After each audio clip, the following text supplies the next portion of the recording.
Kali ini, saya akan menjelaskan tentang bagaimana proses bernafas atau menghirup oksigen dari udara dan melepaskannya karbon dioksida ke udara.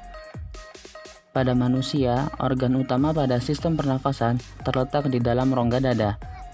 Seperti yang kita ketahui, paru-paru terletak di dalam tulang rusuk dan dipisahkan oleh sekat yang bernama diafragma, yang merupakan sekat pemisah antara rongga dada dan rongga perut. Paru-paru sendiri diselubungi oleh selaput tipis yang bernama pleural.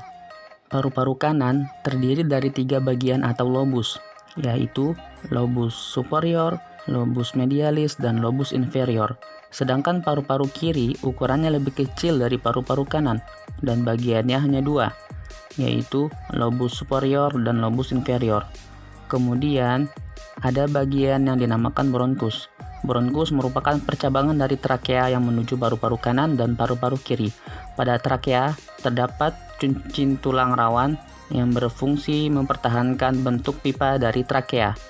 Kemudian, ada bagian yang dinamakan faring yang merupakan penghubung antara lubang hidung dan trakea.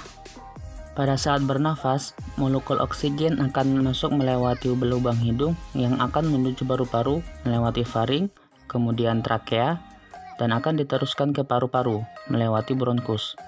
Udara dari dalam bronkus akan diteruskan menuju alveolus melewati cabang bronkus yang dinamakan bronkeolus. Dari dalam bronkeolus, udara akan diteruskan menuju alveolus untuk terjadi pertukaran antara oksigen dengan karbon dioksida. Alveolus dikelilingi oleh banyak pembuluh kapiler.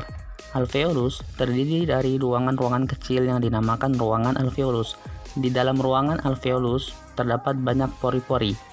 Pada pembuluh kapiler terdapat banyak sel darah merah yang nantinya akan mengikat molekul oksigen, sehingga molekul oksigen dari dalam alveolus akan berdifusi keluar menuju pembuluh kapiler dan akan diserap oleh sel darah merah, sehingga sel darah merah yang berwarna keunguan akan berubah menjadi merah karena adanya kandungan oksigen. Oksigen selanjutnya diedarkan ke seluruh tubuh oleh sel darah merah melewati pembuluh-pembuluh darah.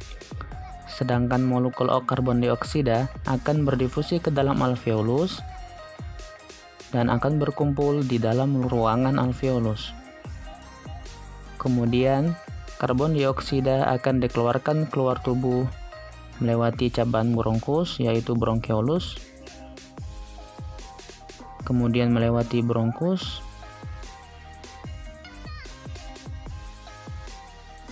dan selanjutnya menuju ke trakea dan pada akhirnya akan dikeluarkan keluar tubuh melewati lubang hidung.